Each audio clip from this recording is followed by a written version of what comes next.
Kaya naglakas loob ako magtanong sa kanya. Kahit pinangungunahan ako ng takot noon.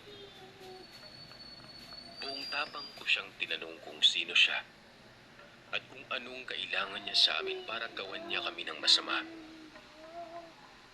Sumagot siya sa galit at naghihimutok na tinig noon. Sinisisi niya kami sa kasalanan na hindi naman namin ginawa. Nabanggit pa niya na kami ang dahilan kung bakit siya nananatili sa loob ng bahay at muli siyang nabuhay mula sa kamatayan. Kaya hindi matahimik ang kanyang kaluluwa.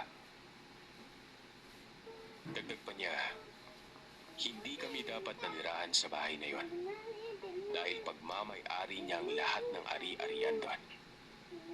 Kung gusto daw namin ng mapayapang pamumuhay, ay umalis na kami dahil hanggat nananatili kami sa tahanan yon, hindi kami matatahimik at magiging masaya. Naguguluhan ako sa mga sinasabi niya. Hindi ko maunawaan kung anong kasalanan ang ginawa namin sa kanya. Paulit-ulit ko pa rin siyang inuusisa sa kung anumang nagawa naming pagkakasala sa kanya noon. Pero hindi na siya sumagot. Bagkus ay unti-unti na naman siyang naglaho na parang bula. Tumigil sa paghangin ng malakas at huminto na rin sa pagbagsak ang mga gamit namin sa may side doon.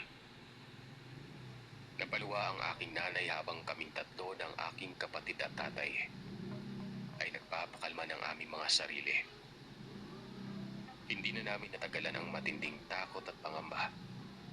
Kaya kinontak ng nanay ko ang dating buyer ng bahay.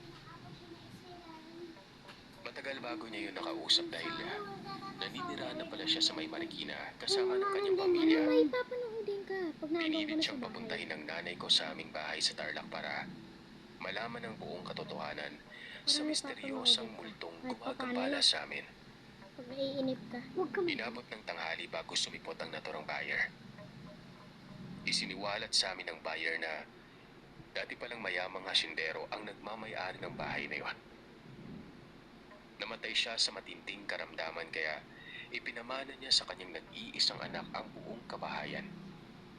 Pero sa kasamaang palad, ay maaga itong namatay dahil sa aksidente. Dumating ang araw na naabandona ang bahay. Kaya naisipan ng mga kamag-anak ng